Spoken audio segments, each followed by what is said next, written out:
call the meeting to order, and we will note that all the members of the JPA board are present. And after that, we'll go to item 2. Are there any additions or deletions to the agenda? There are none. Okay. And then we'll go to any oral communications from the audience. Are there any oral communications? Yes. You could please come to the podium.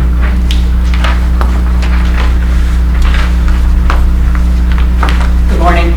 Good morning. Margaret O'Shea. I had the pleasure to speak to the city representative for transportation about the complaint that many patrons at Garfield have about the removal of parking spaces in front of Garfield for bicycle, the private public partnership with the bicycle rental.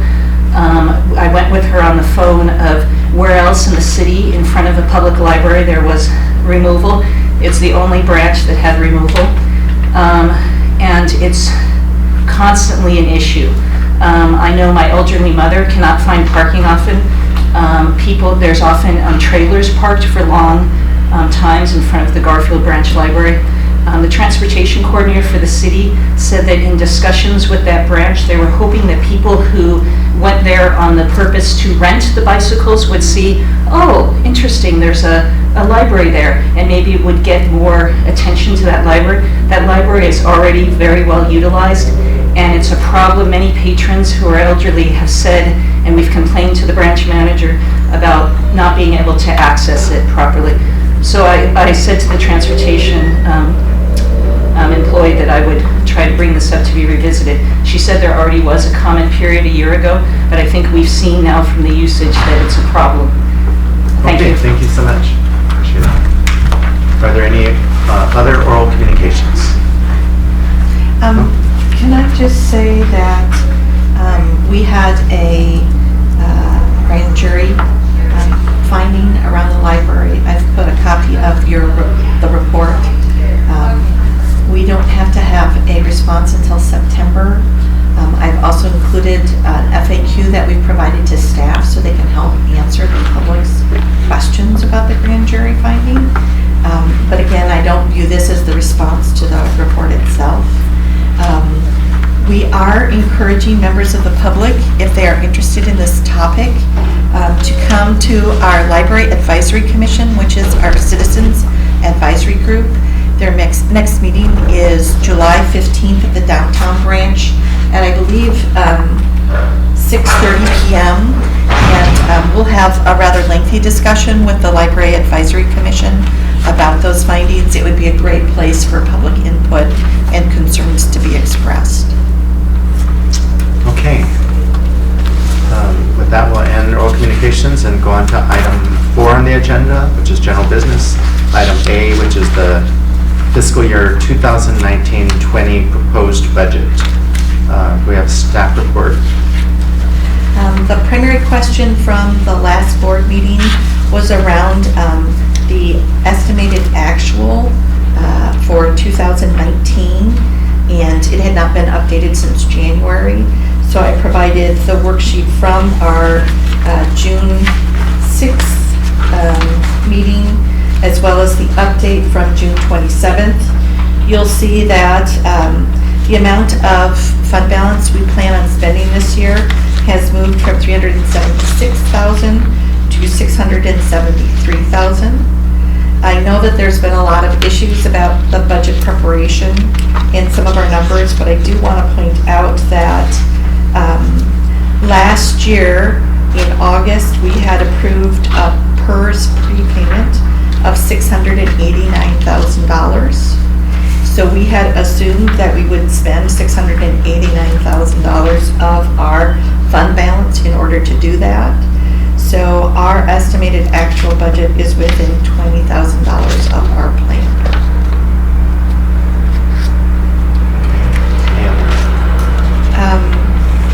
Jamie, I don't know where you are with the hours. Did you want to have, I don't know if this is worth discussing at this point. If you have items to bring up, go ahead. Otherwise, we can get into discussion and questions and answers. We worked further further with Capitola refining their hours for the branch when it opens. This does not change the number of hours. When it opens, what it does is shifts Capitola hours to Sundays from 1 to 5 and shortens Monday, Tuesday, Wednesday, Thursday by 1 hour. And it really was a conversation about what would be best used by Capitola residents. So we'd like to make that change to hours as part of the budget. So is this the same hours that was in the packet? It's a slight modification to Capitola's hours. The only difference is Capitol is now open on Sundays and closes for 4 hours and closes 1 hour earlier for 4 days. So it just matches Live Oak's schedule. As Okay. of June 1st. Well, we are when it opens. Okay. Got it. Well, I brought that up at the last meeting. Okay. Okay, are there questions from the board?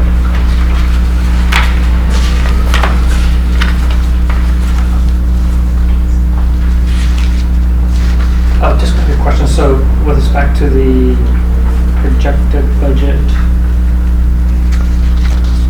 as I recall, there won't be the payment, the PERS prepayment. We took that out of this year's budget.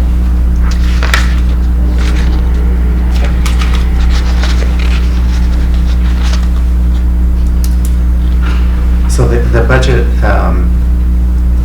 still adds the 5 positions, the 5 new positions? 2.5 start in September, 2.5 start, I believe, in March. I guess I do have a question around that. So in the personnel services, the budget request, does it reflect this timing of the staffing increases? Because the City of Santa Cruz loads the full budget. So it's just the full FTEs for the year? It's actually, the FTE is in the 2020 request, and then the proposed savings is taken out Understood. farther below. And that's at the bottom, the 561. No, the 7-7. Oh, it's the 561, sorry. The 770. Oh, I see. is- I'm is- sorry. that- So the proposed savings of 561, that's the salary savings for the positions not being filled the entire year? We also reduced the non-personnel budget. It's those proposals that you brought forward last Yeah, time. correct. Okay. So it's not funding the PERS and Yeah, that was one component. the positions not It's being the salary funded? savings from delaying hires, and it's a reduction to the non-personnel. It's those on page 22 of the budget.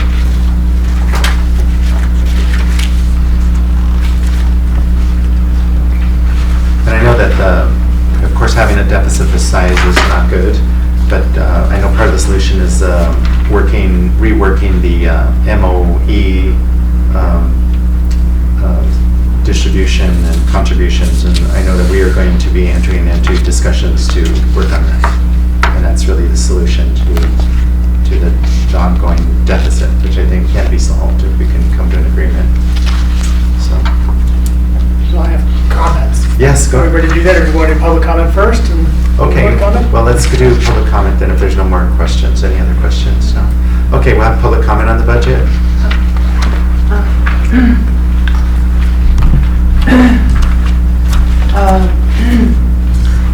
I think we need to be, my name is Nancy Gert. I think we need to be cognizant of the fact that we're going to be opening all these remodeled and rebuilt branches within the next 5 years. It's a huge task, except for Scotts Valley. Scotts Valley's pretty stable. I really trust Susan's analysis that we're going to need more hands on deck.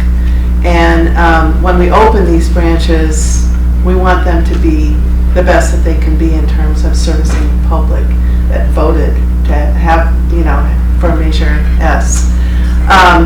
Speaking for Felton, Felton's the only branch that doesn't really have a staff that from the past. It's sort of unique in that way because it's going up a considerable amount in terms of square footage. So hiring some staff in the fall would mean that Felton could open up with a more permanent staff. We have a person who's in charge right now of the Felton branch, but we're losing her. She's going back to Capitola, and we'd become so familiar with her and happy with her, and she knows the community really well. But that's what we're gonna need for opening, and we need time to develop those relationships. We need to have a staff in place that's gonna stay in place. And just for the transition, I really encourage you to think about adding these positions. I think it's a solid proposal, and I think there's been a lot of thought amongst the staff about what they need and what they can do, you know, for these new openings for all 10 branches. Thank you. Thank you. Any other public comments on the budget? Okay, I'll bring it back to the board. Are there comments when we go to approve the budget or make any changes? I do. Unfortunately, at the last meeting, I was concerned about the estimated budgetary savings, the 770 that we had programmed in the budget last year, if it was actually tracking, if we were actually on schedule to get there. And unfortunately, what we've learned is that we're $300,000 short, which puts us $300,000 further behind where we were last meeting. I'm very concerned about the structural deficit that we're proposing this year. You know, this board, since we've been meeting, has adopted balanced or surplus budgets every year. We've been strategic about expenditures of fund balance in terms of not using it for ongoing expenditures. This budget proposes increased staffing by 700,000, CalPERS by 300,000, healthcare by 200,000. It's essentially a $1.2 million increase. Our revenues aren't projected to go up, they're projected to go down next year. So we go from effectively, and I understand the library director's point, is that I think this year was structurally balanced in terms of our expenditures matching revenues, with the exception of the funding that we strategically put into CalPERS. But this budget is as proposed, you know, $1.2 million off, and this isn't a good economic time. I want everyone to remember that. And sort of building ourselves towards a structurally imbalanced budget just scares the bejesus out of me. I know how difficult that can be, and I guess I am, for one, when I look at the open hours that we have today, where we have almost 400 open hours system-wide, and by the end of this fiscal year, we're projecting 338. We actually have a decrease in overall open hours. I still just can't square the 5 new FTE with the fiscal realities that we face. With the fact that at the end of this fiscal year, we're down overall open hours. And I understand the challenges that when Aptos is open and done, Capitola is open and done, and Felton is open and done. At that situation in, you know, probably 2021 down the road, we very well may be faced with either service level reductions or increased staffing. But between now and then, I am very reticent to get in a position of having more ongoing costs that further builds a structural deficit. So, you know, I understand the challenges with opening Felton. I guess I would point out that, you know, La Selva Beach can transfer staff up there to open. There's Capitola branch staff who aren't going to be in Capitola when Felton is opening. And then we would just really need to sync up the Aptos closing with the Capitola opening and using temporary staff to make sure that we bridge that. And then I think we're in a position until Aptos opens of operating within our existing staff framework. Now, I'm also prepared to be wrong. I mean, I think that if we attached the open hours schedule to FTE and really got a better understanding for how we were doing this, I'd be happy to look at that and re-examine it. But I, for one, am just really concerned about an administrator board adopting something that's so far structurally imbalanced, and especially with the programmed and known CalPERS and staffing increases that we're going to see over the next couple of years. I just don't see the revenue growth to close it. So I'd like everyone to consider, at least for now, adopting the budget without the 5 new FTE and ask for, you know, more information about the staffing plan as we move forward. I'm happy to look at that in August, but that's where I'm at. May I respond? Yes. So if you look at page 20 of your budget book, in 2009, we had a staff of 120 FTE. We are currently operating with 92. We still have 10 libraries, and we are adding the annex. The Felton Library is growing fourfold. The Capitola Library is growing threefold. And they're both opening next year. I consider myself a serious public servant, and I do not believe in spending money that an organization doesn't have.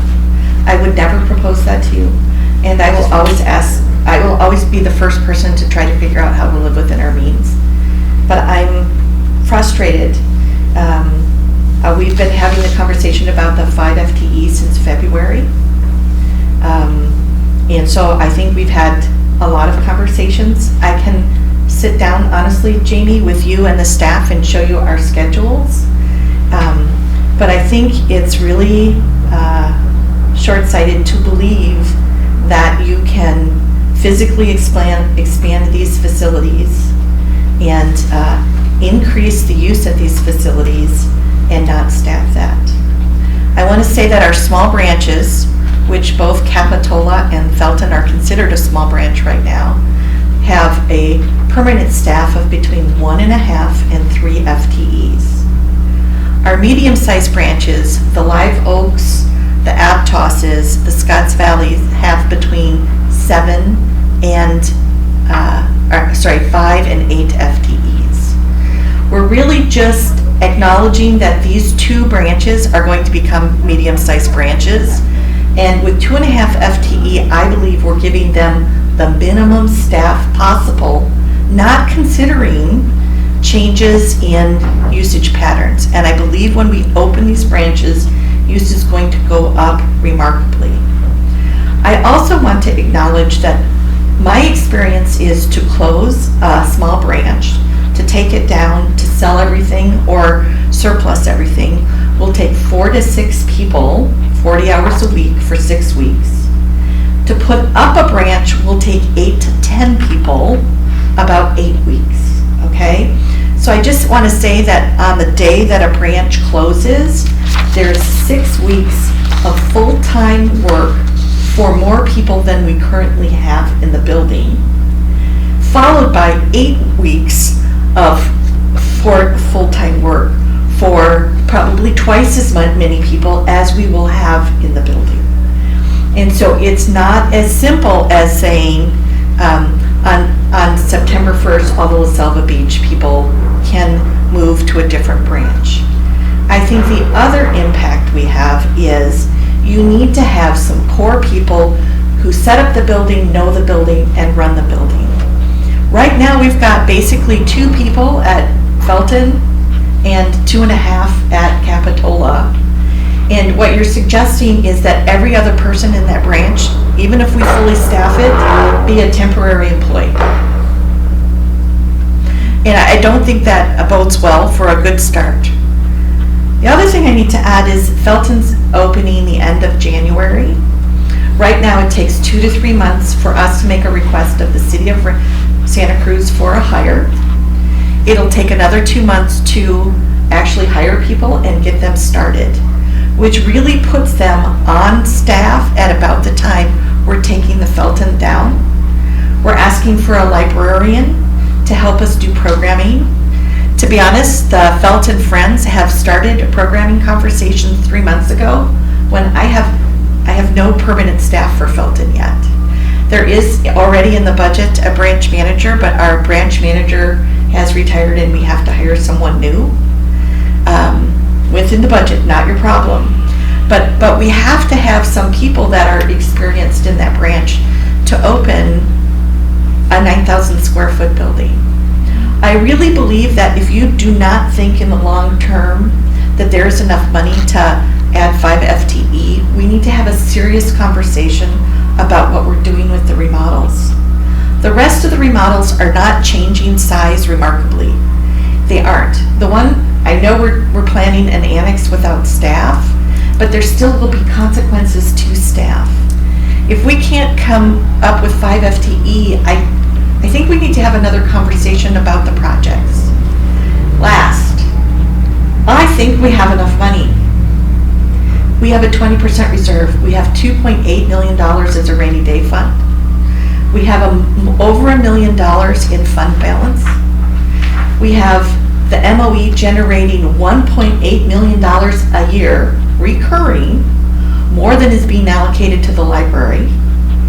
And we have 10% of our staff on temporary appointments that I could end tomorrow. If we would go into a financial exigency tomorrow, we could manage this situation. And with that, I disagree. The things I need to point out is that the JPA's rules are, we do not have a budget unless all 4 members agree to it. Okay. So, a couple of points. I mean, number one in there, I think we do have a financial problem here. We have a $1.2 million deficit we're proposing this year. Second, this board has never approved any staffing for the annex. To throw that out there as, some sort of new hit on this staffing for the library, I think is a red herring. 3 is Aptos, when these are all done, I said very clearly, I do believe we're going to have staffing impacts, and we're going to have to look at that or look at the open hours at that stage. But the fact of the matter is, we don't have the full system open in this next fiscal year. We're going to have multiple branches closed the entire time, and I haven't heard a cogent argument about why we have to get to that staffing point now when we know that there's going to be branches closed.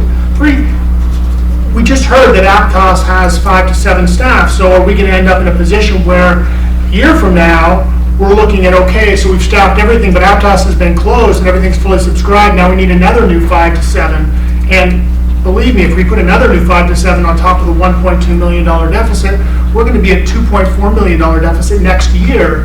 And even if all the MOE money were to somehow magically come back to this JPA, we'd be in deficit spending. So I hear the arguments, and I fully appreciate the challenges associated with this. And I'm not saying that at the end of the day, there's not a strategy that we should employ that's really looks long term at how we're going to do this. But I can't square the schedule for the projects with the staffing request with the budget picture that we have today. I'm sorry. Jamie, do you, the Aptos and Capitola timing is closer together, but I don't have a backfill for Felton. Do you disagree with the 2.5 FTE for Felton?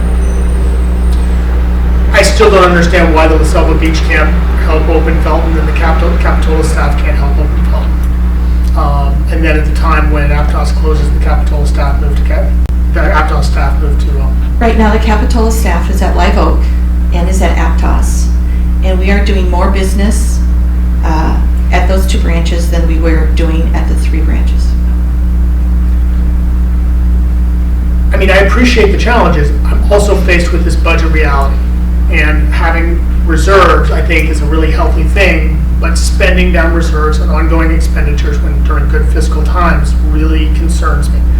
And we're not spending the reserve, we're spending the fund balance.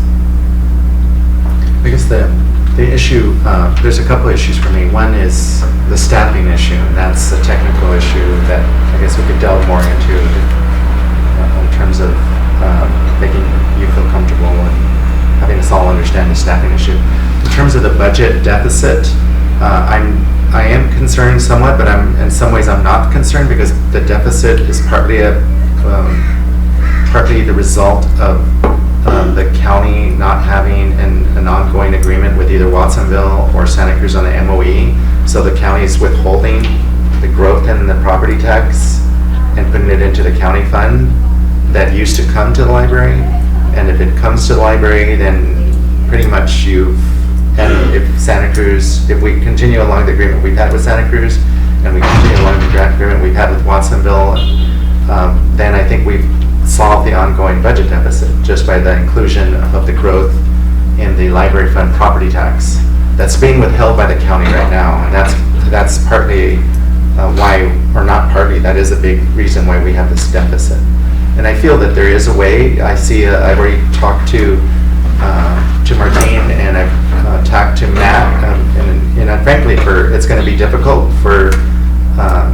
especially for Watsonville. I know that they're going to have a difficult time adjusting to the MOE, and there are going to be some challenges with the Santa Cruz budget. But I think there's an agreement that we can reach, that I feel confident we can solve the ongoing budget deficit deficit by bringing the property tax money back into the operating budget. So that, I feel more comfortable about that because I know that we have been talking, and in fact, we're working very diligently on a solution. However, I know that the budget does require a unanimous vote. I'm wondering if, I guess the one concern is about the September staff. I'm assuming you wanted to start recruiting right away and have people on board. Would you feel comfortable with the 2.5 staff in September and then putting the rest, the 2.5 in March on hold until we get more information? Or do you want to hold off until August on the whole group, which I think that still could work. It would throw you off a month in terms of hiring, assuming we were able to reach agreement. Yes? I was gonna have a similar suggestion. What if we approve the budget but not authorize until, the September ones, but then have it come back to us once we get a better sense of the numbers, and so that it's in the budget, but they don't proceed until the board feels comfortable with the particular ladder, 2.5. Martina, can't put and I will need an exception from the city of Santa Cruz to put in the requests for the positions. Yeah, that would be fine. I think again, they'll be in the budget. You'll just know that in order to proceed, you need to check them with us. I'm just trying to make it easier from a budgeting and administrative perspective here. We can make that. So your proposal would be approve the budgets, but with the direction that they not be filled until authorization from the board. I think except that I think, like as you're suggesting, going ahead with the September ones. Okay. But the latter ones. So the only difference really is for the latter ones, Right. just including in the budget and have them come back to us. Okay. As opposed to including this. Okay. That would be my only suggestion. Okay. Do you feel comfortable with that? I think I'd be more comfortable with your proposal, Carlos, but look, if 3 of you are all comfortable proceeding down a path, I am not going to hold up, the budget and sort of filibuster this process. I've said my concerns, and if the rest of you feel that there's other factors that weigh into decision making, I'm willing to go along with the majority.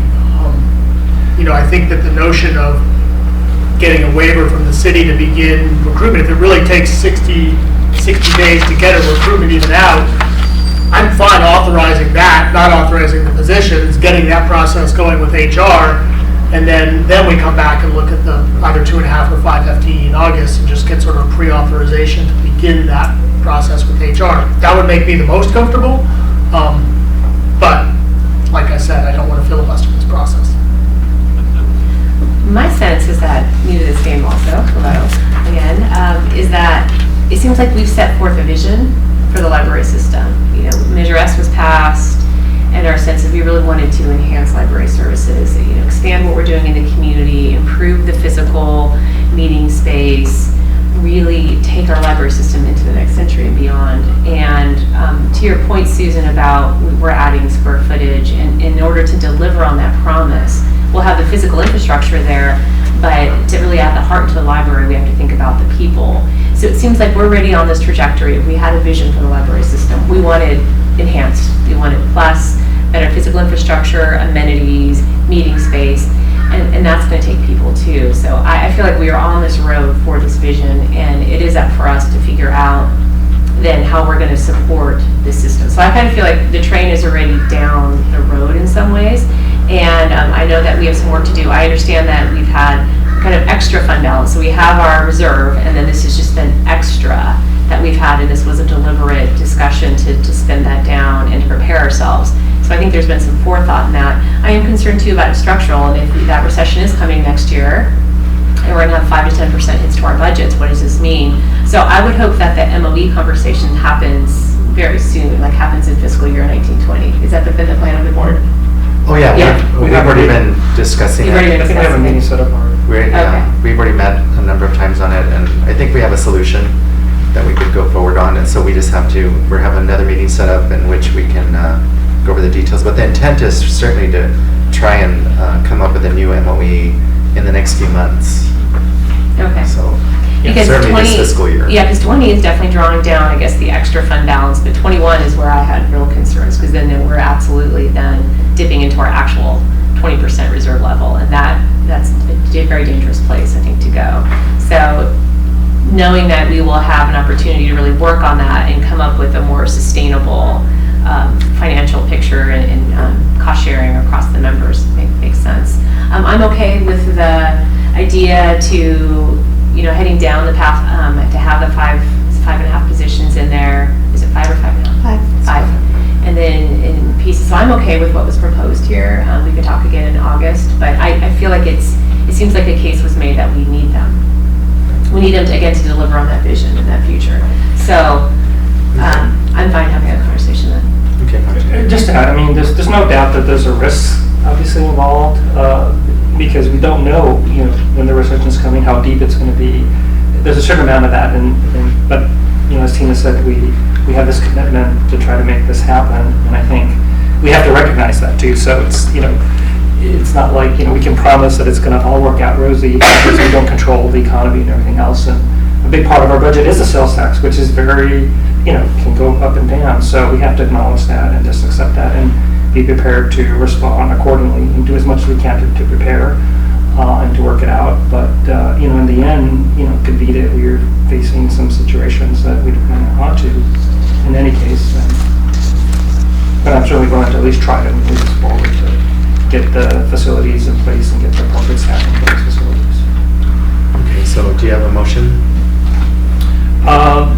I'm okay with what you suggested, if you feel more comfortable with that, Jamie, as far as going ahead and creating the 2.5, is that right? And then bringing back the other 2. Does that work for you, Yes. Susan?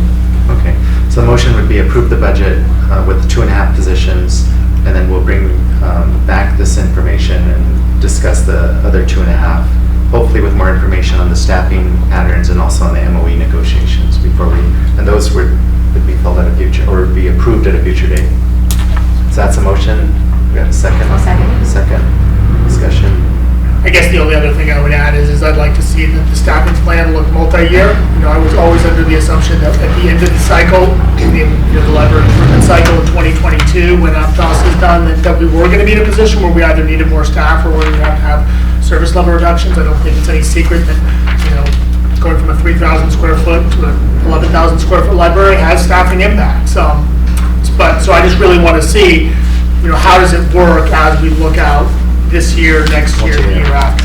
Okay. When do you think you could come back to the board with a multi-year staffing plan?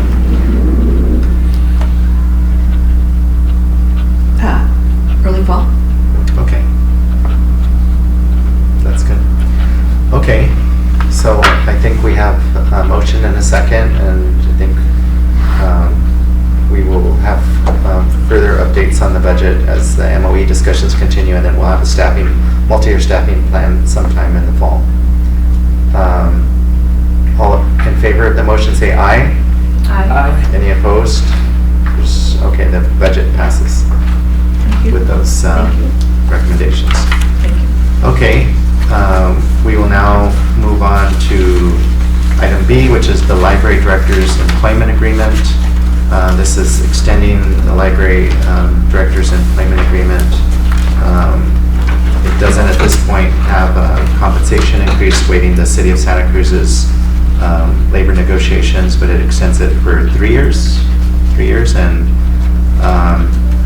I know on behalf of the board, we thank you very much for your service, and thank you for agreeing to extend your contract agreement for another 3 years. Thank you for And offering. yes, absolutely. And are there any comments or questions from the board on the agreement? Just want to make a statement that once things are settled in Santa Cruz and we have a sense of where compensation is, we'd make just an announcement out, just for the benefit of the public. Okay. Yes. And we Yeah. do performance review annually in December. Yeah. Thank you, Susan. Are there any public comments? There are none. Any discussion, further discussion? Can I have a motion? Move approval? I'll second. Okay. Motion and a second. All in favor, say aye. Aye. Any opposed? All right. And then we will now move on to item C, which is to accept and distribute funds. Staff report. So the Friends of the Libraries Felton chapter have been doing a major fundraising campaign for both the library and the Nature Discovery Park. And those funds are integrated and held within the Friends of the Library. We just opened the bid documents on the park. It is short in part, like all things, it's been over budget. The Friends would like to disperse a portion of those funds raised to complete the contract for the park. Technically, if the Friends want to give money to an entity other than the library itself, it needs to be approved by the JPA, and the JPA must accept gifts, over $5,000. So today what we're asking you to do is accept the $175,000 and allow its distribution to the county for the Nature Discovery Park. Okay, are there any questions from the board? I am Nancy Gert here if you need any. Okay, are there public comments? I would like to make just one comment. Nancy Gerd, I'm Chair of Felton Library Funds, and I'm just going to pass this around. The concept here with this project, the park and the library together, has been formed for some time, and it's a very exciting partnership between county parks and the county library. So I just want to make it clear that since we've been, we launched our capital campaign, we've always been clear that this is one project and with two partners. It's just something I think it's important to understand for, just as general information. So if you have any questions, I'm here to answer it. And we're really pleased with the relationship we're developing with the county parks. It's going to be a great park and a great facility. It's going to really be amazing. Move to approve. All right, and a second? I'll second. All in favor say aye. Aye. Any opposed? So it passes unanimously. With that, we have a scheduled upcoming meeting on August 1st here at the downtown branch.